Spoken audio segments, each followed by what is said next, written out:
where Emperor Meiji stayed in 1876 during a tour to the Tohoku region.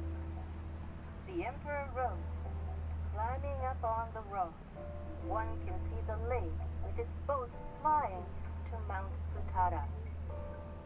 There is also a treasure museum that houses several national treasures, as well as artifacts excavated from Mount Nantai and elsewhere that highlight the mountain Buddhism traditions of the area, which date back to the Nara period in the 8th century AD. A magnificent